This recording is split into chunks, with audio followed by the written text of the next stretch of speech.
everyone. Today I take the lecture on TYBSc Microbiology Semester 5. In our last lecture we discussed about the restriction endonuclease. Now we discuss about the restriction exonuclease. તો restriction endonuclease એટલે શું થતું હતું કે restriction endonuclease એ પ્રકારનો nucleus enzyme છે કે જે ડીએનએ ની સિક્વન્સ અથવા તો ન્યુક્લિયોટાઇડ સિક્વન્સ ને કટ કરે છે પણ એન્ડોન્યુક્લિયસ એટલે તો કે સિક્વન્સ ની વચ્ચેથી કટ કરે છે નોન ટર્મિનલ પોર્શન માંથી નોન ટર્મિનલ પોર્શન એટલે કેવું પોર્શન તો સિક્વન્સ જ્યાં પૂરી થતી હોય ત્યાંથી નહીં પણ વચ્ચેથી સિક્વન્સ ને કટ કરતા હોય તો એવા એન્ઝાઇમ ને કીધું તો આપણે રેસ્ટ્રિક્શન એન્ડોન્યુક્લિયસ હવે છે રેસ્ટ્રિક્શન એક્ઝોન્યુક્લિયસ તો રેસ્ટ્રિક્શન એક્ઝોન્યુક્લિયસ એટલે શું થાય તો કે એવા એન્ઝાઇમ કે જે ડીએનએ ની સિક્વન્સ અથવા તો કોઈ બી ન્યુક્લિયોટાઇડ ની સિક્વન્સ છે એને ટર્મિનલ પોર્શન માંથી કટ કરતો હોય ટર્મિનલ પોર્શન એટલે એના છેડેથી બે બાજુના છેડેથી ધારો કે એક આખી આ તમારી સિક્વન્સ છે આ એક સિક્વન્સ છે અને બીજી સિક્વન્સ છે અહીંયા તમારા ન્યુક્લિયોટાઇડ છે બરોબર રાઉન્ડ રાઉન્ડ છે એ બધા ન્યુક્લિયોટાઇડ છે તો આ એક્ઝોન્યુક્લિયસ એન્ઝાઇમ છે શું કરશે તો કે સિક્વન્સ ને કટ કરશે પણ કઈ રીતે કટ કરશે કાં તો અહીંથી ન્યુક્લિયોટાઇડ ને ડિલીટ કરશે અથવા તો આ પોર્શનમાં આ છેડેથી ન્યુક્લિયોટાઇડ છે ને ડિલીટ કરશે કાં તો પહેલા છેડેથી અથવા તો પાછળના છેડેથી ન્યુક્લિયોટાઇડ ને ડિલીટ કરશે પણ વચ્ચેથી સિક્વન્સ છે ને કટ નહીં કરી શકે એટલે આવા એન્ઝાઇમ ને કીધું છે એક્ઝોન્યુક્લિયસ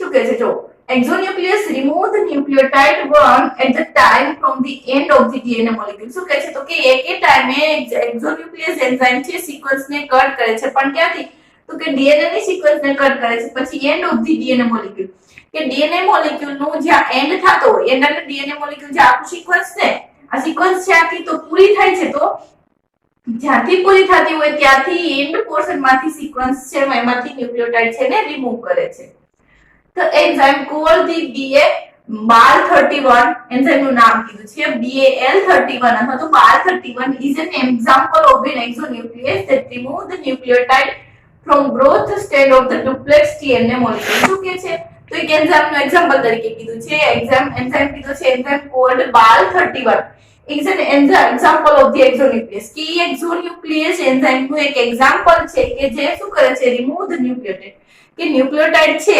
સિક્વન્સના જે અલગ-અલગ ન્યુક્લિયોટાઇડ આવેલા છે એને રિમૂવ કરે છે રિમૂવ મીન્સ દૂર કરે છે ક્યાંથી તો કે from the both stand of the duplex stand double standard DNA molecule કે ડબલ સ્ટેન્ડર્ડ ડીએનએ મોલેક્યુલ છે ધારો કે આ મારું ડબલ સ્ટેન્ડર્ડ ડીએનએ મોલેક્યુલ એટલે કે બે ડીએનએ ની સ્ટ્રેન્ડ વાળું એક મોલેક્યુલ છે તો આ BAL31 નામનો એન્ઝાઇમ છે એ ન્યુક્લિયોટાઇડ ને રિમૂવ કરે છે પણ ક્યાંથી તો કે બે સ્ટેન્ડ માંથી જોડે ન્યુક્લિયોટાઇડ છે રિમૂવ કરે છે કાં તો આ પોર્શન માંથી કરે છે કાં તો આ પોર્શન માંથી કરે છે એટલે એને કેવા કીધા છે તો કે duplex double standard DNA molecule માંથી બે સ્ટેન્ડ માંથી ન્યુક્લિયોટાઇડ ના મોલેક્યુલ છે ને રિમૂવ કરે છે હવે એના અલગ-અલગ રેસ્ટ્રિક્શન એન્ડોન્યુક્લિયસ છે એના અલગ-અલગ ટાઈપ છે તો કે types of the restriction enzyme કે રેસ્ટ્રિક્શન એન્ઝાઇમ છે એના ટાઈપ છે તો પહેલું કીધું છે ટાઈપ 1 રેસ્ટ્રિક્શન એન્ડોન્યુક્લિયસ આપણે કાલે સ્ટડી કર્યું તો એના અલગ-અલગ ટાઈપ છે પહેલું છે restriction endonuclease type 1 second type 2 restriction endonuclease and the third one is the type 3 restriction endonuclease હવે type 1 અને 3rd કે આ ત્રણે એના ટાઈપ છે તો પેલો ટાઈપ અને ત્રીજો ટાઈપ છે ની અંદર સિમિલારિટી શું છે તો કે બે વચ્ચે સમાનતા શું છે restriction enzyme recognize the specific sequence in the duplex DNA but cut the DNA from the away from the recognition site so they are not useful in the genetic engineering હવે ટાઈપ 1 અને type 3 restriction enzyme થી કેવા છે તો કે same છે બીજા વચ્ચે બે સિમિલારિટી છે તો શું કરે છે તો કે રિકોગ્નાઇઝ કરવું એટલે ઓળખવું શું કરે છે તો કે એન્ઝાઇમ છે રિકોગ્નાઇઝ કરે છે કોને તો કે સ્પેસિફિક સિક્વન્સ ને ડીએનએ છે આખું ડીએનએ મોલેક્યુલ છે એમાંથી ટાઈપ 1 અને ટાઈપ 3 મોલેક્યુલ છે અથવા તો રેસ્ટ્રિક્શન એન્ઝાઇમ છે એ આખી સિક્વન્સ માંથી કોઈ બી સાઇટ છે રેસ્ટ્રિક્શન સાઇટ છે કે ત્યાંથી સિક્વન્સ હોય એને કટ કરવાની તો એવી સાઇટ ને પોતે ઓળખે છે કોની અંદર તો કે in the duplex DNA double standard DNA માંથી ટાઈપ 1 અને ટાઈપ 3 મોલેક્યુલ છે અથવા તો રેસ્ટ્રિક્શન એન્ઝાઇમ છે પહેલા સિક્વન્સ ને રિકોગ્નાઇઝ કરે છે રિકોગ્નાઇઝ કરી લીધા પછી શું કરે છે તો કે DNA from the duplex DNA but cut the DNA from the far away from the recognition site એટલે શું કે છે તો કે એક વખત સાઇટ ને રિકોગ્નાઇઝ કરી પછી સિન્ક્રોનાઇઝ કર્યા પછી ફાર અવે એટલે રિકોગ્નાઇઝ કરેલી સાઇટ થી બહુ દૂર જઈને સિક્વન્સ છે ને કટ કરે છે તો એક્ઝામ્પલ તરીકે કહું અહીંયા મારી આ ડબલ સ્ટેન્ડર્ડ અથવા તો ડુપ્લેક્સ ડીએનએ છે duplex means double standard DNA, બરોબર. હવે રેસ્ટ્રિક્શન એન્ઝાઇમ ટાઈપ 1 અને ટાઈપ 2 શું કરશે તો કે એને આ સાઇટ છે ને રિકોગ્નાઇઝ કરી ધેટ મીન્સ એને ઓળખી. હવે ઓળખી લીધા પછી દૂર જશે અને આ આખી સિક્વન્સ માંથી બહુ દૂર જઈને આખી સિક્વન્સ ને કટ કરશે. રિકોગ્નાઇઝ આ સાઇટ કરી હતી પણ કટ કરશે બીજી સાઇટ ને કરશે, બરોબર. સો they not useful in the genetic engineering. એટલે એ genetic engineering ની અંદર યુઝફુલ થતો નથી. શું કામ? કારણ કે જે સાઇટ ને આપણે રિકોગ્નાઇઝ કરી હોય એ જ સાઇટ ને કટ કરવાની હોય, પણ આ બે એન્ઝાઇમ છે શું કરશે, જે સાઇટ ને રિકોગ્નાઇઝ કરશે એ સાઇટ ને ત્યાંથી કટ નહીં કરે પણ ત્યાંથી દૂર જશે અને બીજી સાઇટ ને કટ કરશે. એટલે જેનેટિક એન્જિનિયરિંગ ની અંદર આનું કાઈ યુઝફુલ નથી અથવા તો મહત્વ નથી. એક પ્રકારનો રેસ્ટ્રિક્શન એન્ડોન્યુક્લિયસ છે શું કરશે, તે રિકોગ્નાઇઝ ધ સ્પેસિફિક સાઇટ, કે આખી સિક્વન્સ છે સિક્વન્સ માંથી સ્પેસિફિક સાઇટ છે ને રિકોગ્નાઇઝ કરશે એટલે ઓળખશે. ઓળખી લીધા પછી ઈ જ સાઇટ ઉપરથી કટ કરશે DNA at the recognise site. એટલે ધારો કે આ તમારી ડબલ સ્ટેન્ડર્ડ ડીએનએ છે, ડીએનએ માંથી આ સાઇટ એને રિકોગ્નાઇઝ કર્યા પછી અહીંથી સિક્વન્સ છે ને કટ કરશે. એટલે જે સાઇટ રિકોગ્નાઇઝ કરે છે ત્યાંથી જ એને કટ કરે છે. ઈ છે type 2 restriction endonuclease. So they are of much use in the genetic engineering. એટલે શું કહે છે તો કે જે સાઇટ પોતે રિકોગ્નાઇઝ કરે છે ત્યાંથી જ સિક્વન્સ ને કટ કરે છે એટલે જેનેટિક એન્જિનિયરિંગ ની અંદર એનો વધુ યુઝ થાય છે. હવે આવા એન્ઝાઇમ છે નામ કીધા છે EcoR1 અને સેકન્ડ કીધું છે HindIII. આ એન્ઝાઇમ ના નામ છે EcoR1 છે પહેલું અને સેકન્ડ છે HindIII. હવે ત્યાર પછી છે ડિફરન્સ બિટવીન ધ ટાઈપ 1 અને ટાઈપ 2. ટાઈપ 1 એન્ડોન્યુક્લિયસ અને ટાઈપ 2 એન્ડોન્યુક્લિયસ છે, બે વચ્ચેનો ડિફરન્સ શું છે તો પહેલું છે ટાઈપ 1 ની અંદર તો કે type 1 restriction endonuclease made up of the 3 non-identical subunit. કે 3 non-identical subunit. એટલે non-identical એટલે કેવા તો કે સિમિલર નો હોય એવા 3 અલગ-અલગ subunit નો બનેલો છે. ઈ છે ટાઈપ તમારો 1. હવે એની અંદર ટાઈપ એનો ડિફરન્સ ટાઈપ 2 માં શું કહી શકાય તો કે ટાઈપ 2 ની અંદર this restriction endonuclease made up of the 2 identical subunit. કે ટાઈપ 1 છે ઈ 3 અલગ-અલગ સબયુનિટ નો બનેલો છે, જ્યારે ટાઈપ 2 છે ઈ બે એક જ સરખા સબયુનિટ નો બનેલો છે એટલે ટાઈપ 2 છે. હવે molecular weight is 4 lakh dalton. Type 1 છે એનો મોલેક્યુલર વેઇટ છે ઈ 4 લાખ ડાલ્ટન છે, જ્યારે ટાઈપ 2 એન્ઝાઇમ છે રેસ્ટ્રિક્શન એન્ડોન્યુક્લિયસ એનો મોલેક્યુલર વેઇટ છે 20000 થી 1 લાખ ડાલ્ટન. હવે થર્ડ ડિફરન્સ શું છે બે વચ્ચેનો તો કે has the both endonuclease activity and the methylation activity. કે ટાઈપ 1 રેસ્ટ્રિક્શન એન્ડોન્યુક્લિયસ છે એની પાસે બે એક્ટિવિટી છે, એક એન્ડોન્યુક્લિયસ એક્ટિવિટી. એન્ડોન્યુક્લિયસ એક્ટિવિટી એટલે શું તો કે એન્ડોન્યુક્લિયસ એક્ટિવિટી એટલે સિક્વન્સ ને કટ કરી શકવાની કેપેસિટી, બરોબર. ન્યુક્લિયસ એક્ટિવિટી એટલે ન્યુક્લિયોટાઇડ ની સિક્વન્સ ને કટ કરવાની કેપેસિટી એને ન્યુક્લિયસ એક્ટિવિટી કહી શકાય. એન્ડ ધ સેકન્ડ કીધું છે મિથાઇલેસ એક્ટિવિટી. એટલે મિથાઇલેસ એટલે મિથાઇલ ગ્રુપ છે એનું રિમૂવ કરવાની એક્ટિવિટી. મિથાઇલેસ એટલે ન્યુક્લિયસ એટલે ન્યુક્લિયોટાઇડ ને રિમૂવ કરવાની, મિથાઇલેસ એટલે મિથાઇલ ગ્રુપ ને રિમૂવ કરવાની એક્ટિવિટી અથવા તો કેપેસિટી છે ટાઈપ 1 ની અંદર છે. હવે એની સામે ટાઈપ 2 શું કહે છે તો કે રેસ્ટ્રિક્શન એક્ટિવિટી અલોન. એટલે ટાઈપ 2 પાસે ખાલી રેસ્ટ્રિક્શન એક્ટિવિટી જ છે. અલોન એટલે ખાલી સિંગલ એક રેસ્ટ્રિક્શન એક્ટિવિટી છે. રેસ્ટ્રિક્શન એક્ટિવિટી એટલે શું તો કે ખાલી ન્યુક્લિયોટાઇડ ને કટ કરવાની જ કેપેસિટી છે. હવે ત્યાર પછી ફોર્થ ડિફરન્સ શું છે તો કે site of the cutting is 1000 nucleotide away from the રિકોગ્નાઇઝડ site. એટલે શું કહે છે સાઇટ ઓફ ધી કટિંગ કે સિક્વન્સ ને કટ કરે છે તો ક્યાંથી તો કે જે સાઇટ ને રિકોગ્નાઇઝ કરી છે તો જે સાઇટ ને એને ઓળખી છે ત્યાંથી 1000 ન્યુક્લિયોટાઇડ આગળ જઈને સિક્વન્સ છે ને કટ કરે છે. ઈ કયો છે તો કે ટાઈપ 1. હવે એની સામે ટાઈપ 2 શું કહે છે the site of the cutting is same as the recognised site.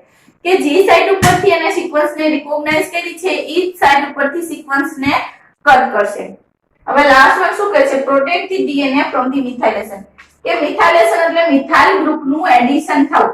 તો કે ડીએનએ ને મિથાઇલ ગ્રુપ નું એડિશન થવા માટે થવાથી પ્રોટેક્ટ કરે છે. ડીએનએ ની અંદર મિથાઇલેશન થવા દેતા નથી, બરોબર. ઈ કયું છે તો કે ટાઈપ 1 છે કે જે મિથાઇલેશન થવા દેતા નથી, કે ડીએનએ ને પ્રોટેક્ટ કરે છે ક્યાંથી તો મિથાઇલેશન દ્વારા. અને ટાઈપ 2 છે નો મિથાઇલેશન એક્ટિવિટી, કે પોતે મિથાઇલેશન એક્ટિવિટી આપતું નથી એટલે ડીએનએ ને મિથાઇલેશન દ્વારા પ્રોટેક્ટ કરતું નથી. તમારું થયું ટાઈપ 2. ફરીથી કહી દો બેની વચ્ચેનો ડિફરન્સ શું છે તો ટાઈપ 1 અને ટાઈપ 2.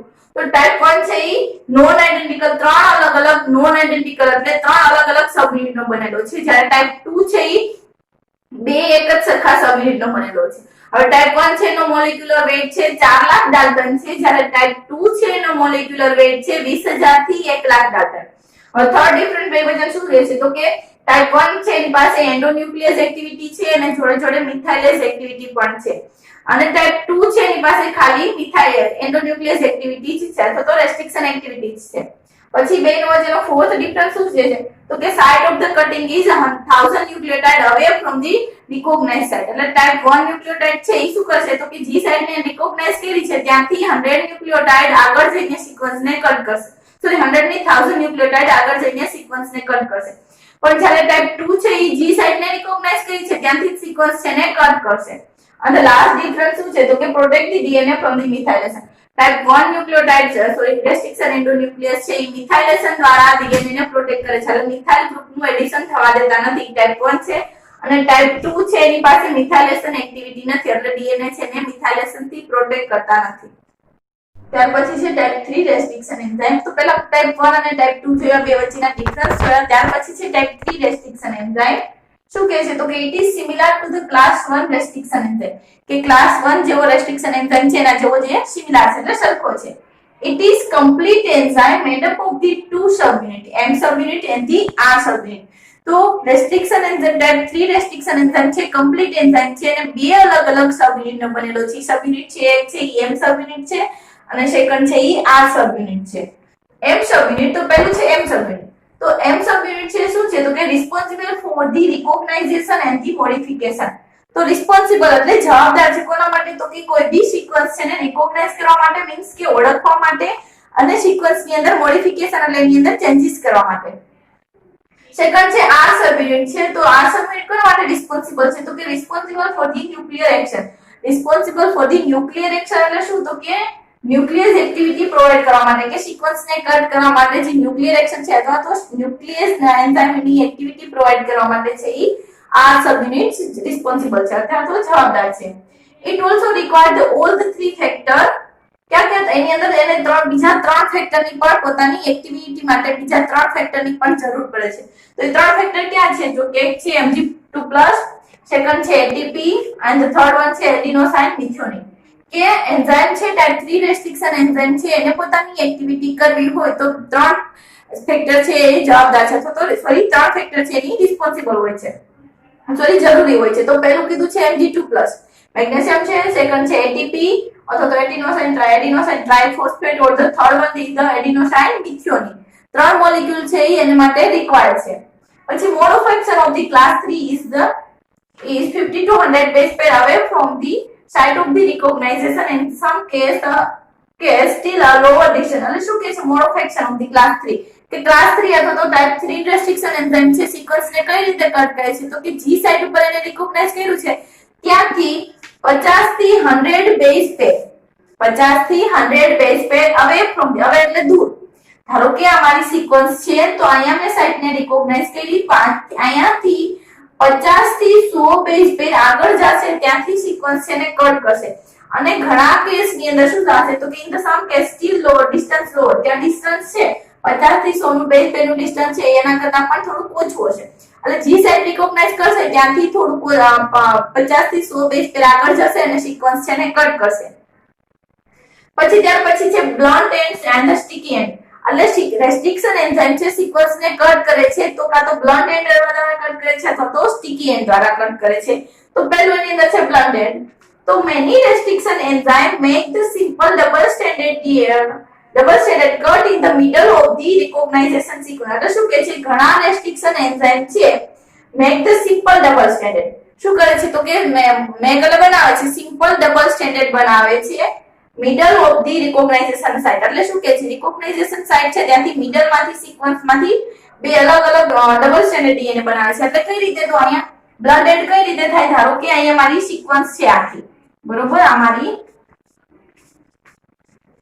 સિક્વન્સ છે તો સિક્વન્સ માંથી રિકોગ્નાઇઝ એક વખત રિકોગ્નાઇઝ કરશે પછી મિડલ માંથી બે અલગ અલગ સિક્વન્સ બનશે.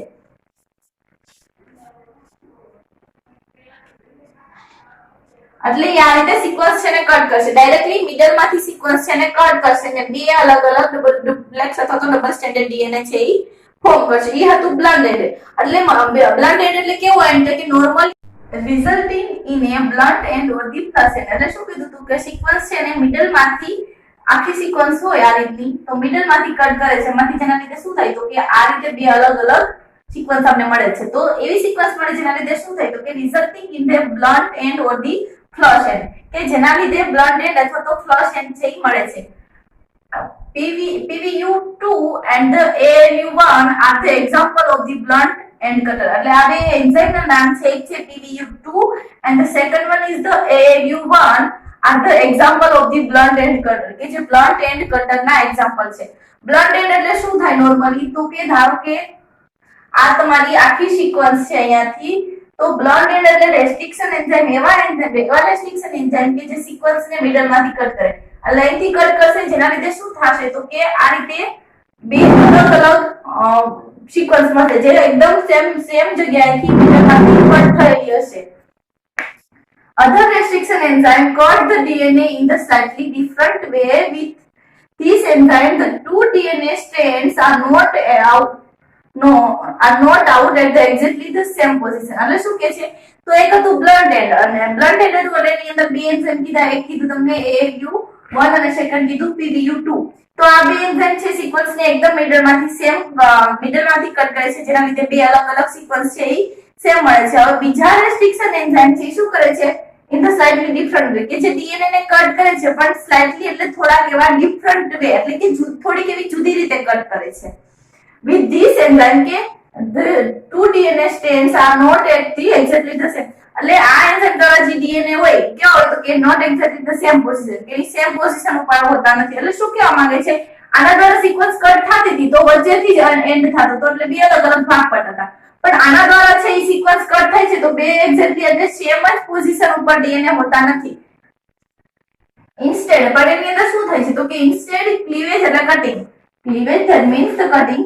Instead, cleavage is staggered usually by the 2 or the 4 nucleotides so that the resulting DNA fragment have the 2 to 4 overhanging at the each end. એટલે શું કહે છે તો કે આના દ્વારા જે બ્લડ એન્ડ હતું નોર્મલી બે છે સેમ સિક્વન્સ પડતી નહોતી પણ આની અંદર થોડું ચેન્જીસ થતું. હવે શું ચેન્જીસ થતું તો કે આની અંદર જે કટિંગ થાય એની અંદર શું થાય 2 or the 4 nucleotides કે 2 થી 4 ન્યુક્લિયોટાઇડ છે કે ઓવરહેંગિંગ 2 to 4 nucleotides so that the resulting DNA fragment has the ધારો કે આ સિક્વન્સ છે એક આખી ડીએનએ ની સિક્વન્સ છે તો એ સિક્વન્સ ને કટ કરશે તો કઈ રીતે ફોર્મ થશે. એક સિક્વન્સ આટલી મોટી હશે પહેલી સિક્વન્સ છે આટલી અપ કટ કરશે પછી સેકન્ડ એની સિક્વન્સ હશે ઈ આમ હશે બીજો ટુકડો અહીંયા બનશે તો સેકન્ડ સિક્વન્સ અહીંયા હશે અને એનો ટુકડો અહીંયા હશે. આ રીતે ત્રાસી કટ કરશે એટલે આને સ્ટીકી એન્ડ કીધું છે.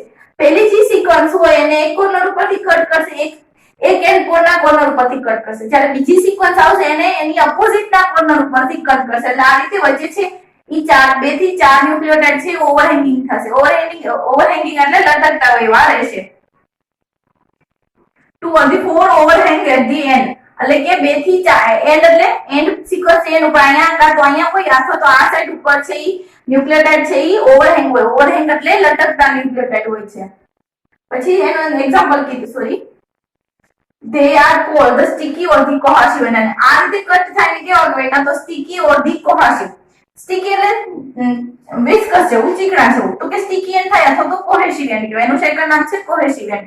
એટલે સિક્વન્સ છે એને એકદમ સેમ પોઝિશન માંથી અથવા તો મિડલ માંથી કટ નથી કરતા પણ સિક્વન્સ ની ડબલ સ્ટ્રેન્ડેડ ડીએનએ છે અથવા તો ડુપ્લેક્સ ડીએનએ છે એમાં એક સ્ટ્રેન્ડ છે એને એક કોર્નર ઉપરથી કટ કરે છે જ્યારે બીજી સ્ટ્રેન્ડ છે એને એની ઓપોઝિટ કોર્નર ઉપરથી કટ કરે છે. એટલે બે સ્ટ્રેન્ડ ની અંદર એક કોર્નર ઉપર સિક્વન્સ હશે કેવી હશે ઓવરહેંગિંગ એટલે લટકતા ન્યુક્લિયોટાઇડ હશે. 2 થી 4 ન્યુક્લિયોટાઇડ છે જે લટકતા હશે.